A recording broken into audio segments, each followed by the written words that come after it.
rahmatullah. Innal hamdalillahi nahmaduhu wa nusalli ala rasulihil karim, amma ba'd.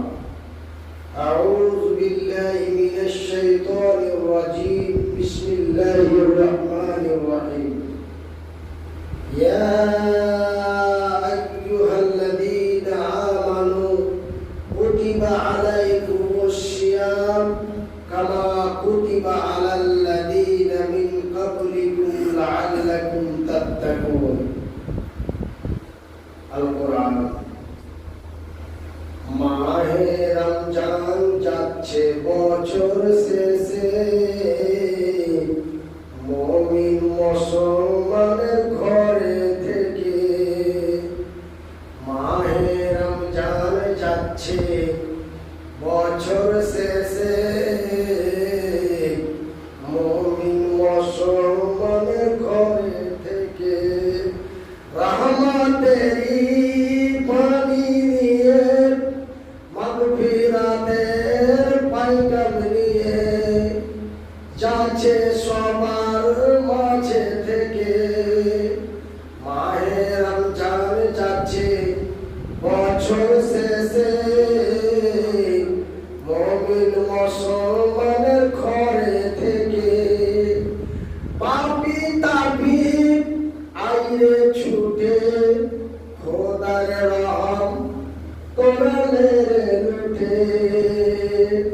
পাহাড় সমান গুনার বোঝা দিবেন রহিম সবই ক্ষমা করে। উপস্থিত মুসাল্লি کرام, সম্মানিত আজকে জামে মসজিদের ইমাম সাহেব, প্রশংসা ওই মহান আল্লাহ যেই মহান রব্বুল আলামিনের অশেষ কৃপায় আমরা 1 2 3 4 করতে করতে আমরা অলরেডি 5খানা লাইলাতুল কদরের রাতকে পার করে 28খানা সিয়ামকে শেষ করে আজকে আমরা 29 সিয়ামের আখেরি জুমায় আমরা এই মসজিদে উপস্থিত হতে পেরেছি। তাই সেই মাবুদের শুকরিয়া আদায় করে বলি আলহামদুলিল্লাহ। অতঃপর তার প্রিয়তম রাসূল দু জাহানের নবী আকায়ে নামদার তাজদারে মদিনী আহমদে মুস্তাফা মুহাম্মদে মুস্তাফা বলুন সাল্লাল্লাহু আলাইহি ওয়াসাল্লাম। আমার সম্মানিত দিনী ভাইরা,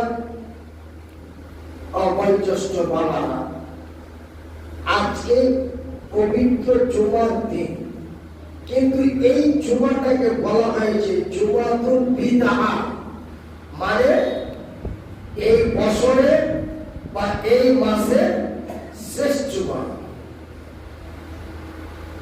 এই রমজান মাসের এই 29 তারিখে, মানে রমজান মাসে আর জুমা আমরা পাবো না, মানে রমজান মাসও শেষ, রমজান মাসের জুমাও শেষ। যদি আল্লাহ আমাদের হায়াতে বাঁচিয়ে রাখে, যদি আমাদের নসিব ভালো থাকে, যদি আমরা ভাগ্যবান হই, তবে আগামী 2027 সালে পাবো। আমরা তো আবার আপনার জীবনের শেষ জুমায় এটা চলে যাচ্ছে। এই জন্য এটাকে বলা হয়েছে জুমাতুল বিদআ, মানে রমজান মাসের আখেরি জুমা। আমরা অনেকে মন্তব্য করেছিলাম গত জুমাটাকে জুমাতুল বিদআ করার জন্য, অনেক জায়গায় সোশ্যাল মিডিয়াতে প্রচার দিয়েছিল। কিন্তু আল্লাহ নবী সাল্লাল্লাহু আলাইহি ওয়াসাল্লাম, নবী করিম সাল্লাল্লাহু আলাইহি ওয়াসাল্লাম বলেছেন যে তোমাদের যেই দিন 29টা সিয়াম হবে, 28টি সিয়াম হবে, মানে 28 সিয়ামে যখন আমরা ইফতারি করব, তখনই কিন্তু তারিখটা চেঞ্জ হয়ে যায়। কিন্তু আমরা ইহুদি খ্রিস্টানের মতে, আমাদের রাষ্ট্রীয় মতে রাত 12টা না বা পারলে দিন বা রাত চেঞ্জ হয় না, কিন্তু আল্লাহ তার রাসূলের বিধি বিধান অনুযায়ী সূর্য অস্ত গেলেই সেই তারিখ বা দিনটা চেঞ্জ হয়ে যাবে। সুবহানাল্লাহ। আল্লাহ রাসূল বলেছেন, তোমরা 28-এ সিয়াম রেখে ইফতারির পরে তোমরা চাঁদ দেখো, চাঁদ দেখো। যদি চাঁদ দেখতে পাও তবে তোমরা সকালে ঈদগাহে যাও, আর যদি দেখতে না পাও তবে সৌদি আরব আর কুয়েত আর কাতার আর বাংলাদেশ আর নেপাল আর ভুটান আর ঢাকা আর দৌড়াদৌড়ি আর এই জামাত আর ও জামাত দৌড়াদৌড়ি টাপাটাপি করার কোনোই প্রয়োজন নেই। আল্লাহ রাসূল বলছেন, তবে এটাকে পুরা করে দাও। কি করে দাও? পূর্ণ করে দাও, মানে 30 করে দাও।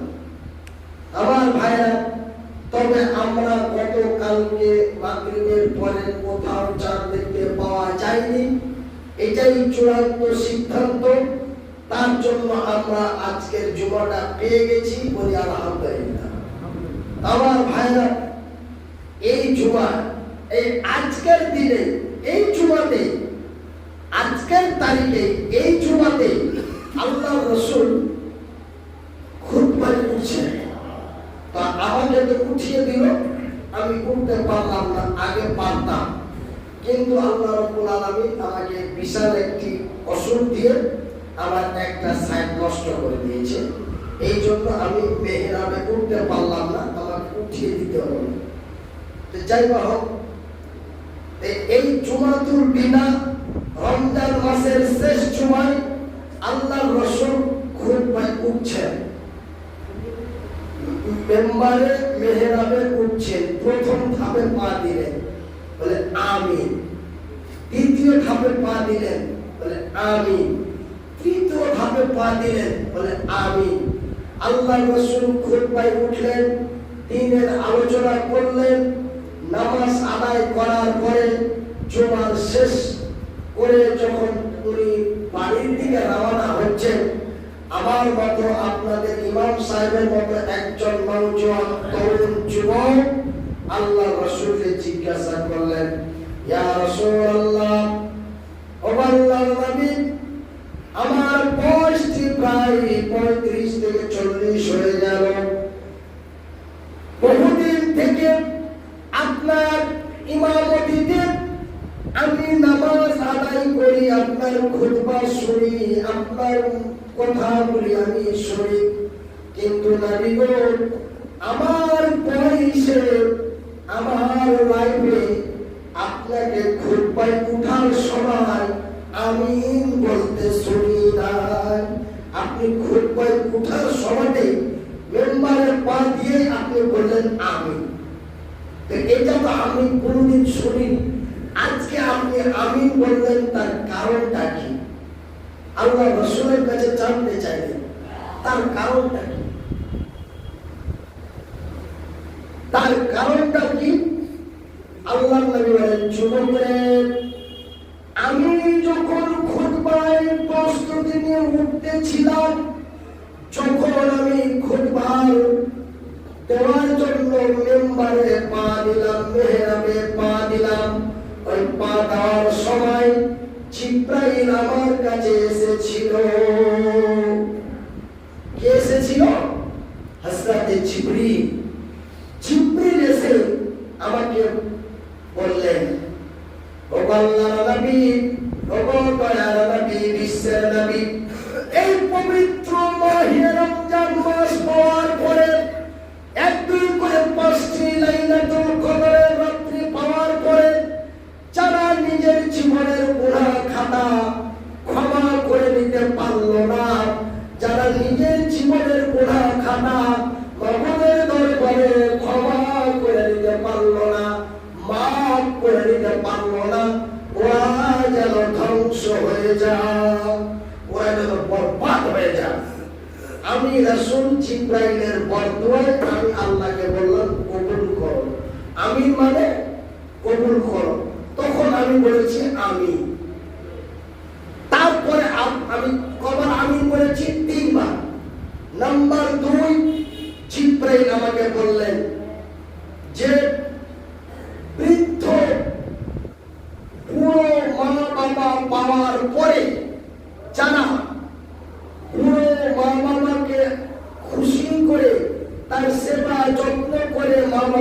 বিদায় করতে পারলো না, ওরা যেন বরবাদ হয়ে যান, ওরা যেন ধ্বংস হয়ে যান, ওরা যেন জাহান্নামের জ্বালানি হয়ে যান, ওরা যেন জাহান্নামের লোকরি হয়ে যান। আমি রাসূল বলেছি আমিন। নাম্বার 3, জিবরাইল আমাকে বললেন, ওগো নবী, আপনার নাম শোনার পরে যারা আপনার নাম শোনার পরে আপনার উপরে দুরূদ পাঠ করলো না, দুরূদ তো অনেক আছে ভাই, আপনারা কতটা জানেন জানি না, না আমার জানা মতো আল্লাহর কোরআন এবং নবীর হাদিসের মধ্যে পাওয়া যায় প্রায় 100 অধিক দুরূদ রয়েছে। তার মধ্যে বুখারী শরীফে এসেছে দুরূদে আফজাল, দুরূদে ইব্রাহিম, এটা হচ্ছে আফজাল দুরূদ। তবে এটাও দুরূদ আমরা যখন বলি নবী মুহাম্মদুর রাসূলুল্লাহ সাল্লাল্লাহু আলাইহি ওয়াসাল্লাম, এটা একটা দুরূদ। তো আমার নবীর নাম শোনার পরে যারা সাল্লাল্লাহু আলাইহি ওয়াসাল্লাম এই দুরূদটি নবীর উপরে পাঠ করলো না, ওরা যেন বরবাদ হয়ে যান, ওরা যেন ধ্বংস হয়ে যান, ওরা যেন নষ্ট হয়ে যান। হাজিরিন মজলিস, সময় অতি সংকীর্ণ। আপনারা আমার সুপরিচিত ব্যক্তি বা আমি আপনাদের সুপরিচিত ব্যক্তি। আমি সেই হরিশ্চন্দ্রপুরের আলহাজ মাওলানা মনিরুদ্দিন, পশ্চিমবঙ্গ তথা ভারত বাংলাদেশের খ্যাতি সম্পন্ন বক্তা ছিলাম, কিন্তু আল্লাহর কারিশমা আমার 2022 সালে ব্রেন স্ট্রোক হওয়ার পর আমার একটি সাইড নষ্ট হয়ে যায়। একটি সাইড নষ্ট হয়ে যাওয়ার পরে আমার গলার কণ্ঠ ড্যামেজ হয়ে গেল। তারপরে মানুষের কাছে ভাইরাল হয়ে গেলে মনিরুদ্দিন হলাম। কারিশমা আল্লাহ কোরআনে বলেন, অত ঈশ্বরমন্তাসা অত শিল্যমন্তাসা, আমি আল্লাহ দিতেও পারি নিতেও পারি, জোরে বলি সুবহানাল্লাহ। তবে সময় শেষ, মাত্র 1 মিনিট।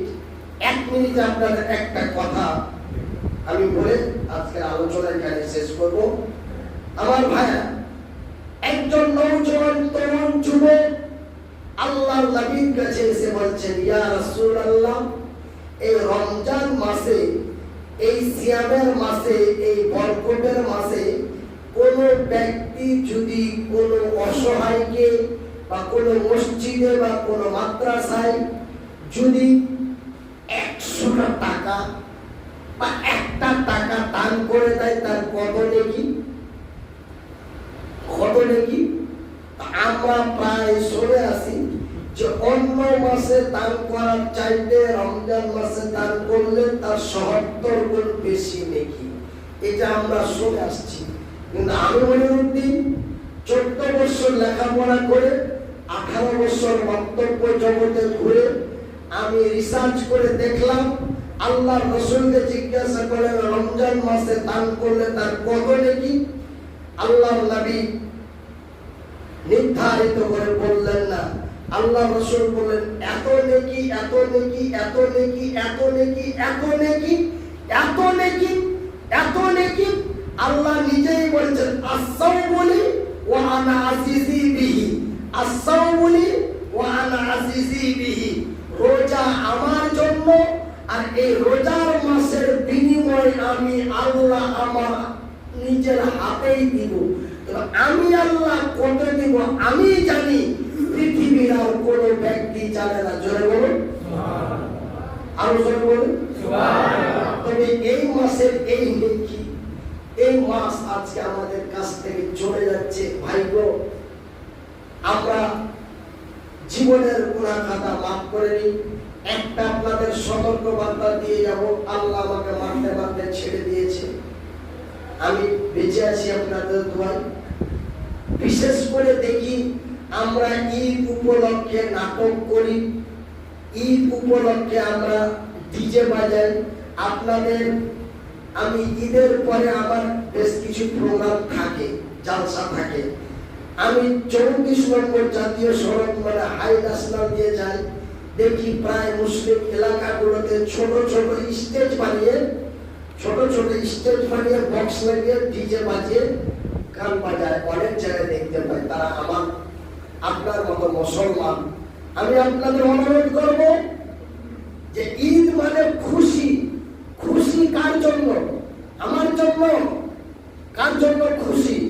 খুশি মানে ঢোল তামাশা করে মেয়ে নিয়ে ঘুরে আইস ফুর্তি করলাম, ঈদ মানে খুশি। এটা ঈদ মানে খুশি। ঈদ মুবারক, এটা ঈদ মুবারক নয়। ঈদ মানে খুশি মানে যে আমি মনিরুদ্দিন রমজান মাসের 1 তারিখ থেকে 30 তারিখ পর্যন্ত আমি 30টি রোজা আমি করলাম। তার একটা আমি 30টি অনাহারের থেকে 30টি রোজা রাখতে পারলাম। তার একটি আনন্দে আল্লাহ রাব্বুল আলামিন আমাদেরকে এই শুকরিয়া আনা 2 রাকাত নামাজ খুশি আনা দিয়েছেন। এর মানে হলো খুশি। জোরে বলি আলহামদুলিল্লাহ।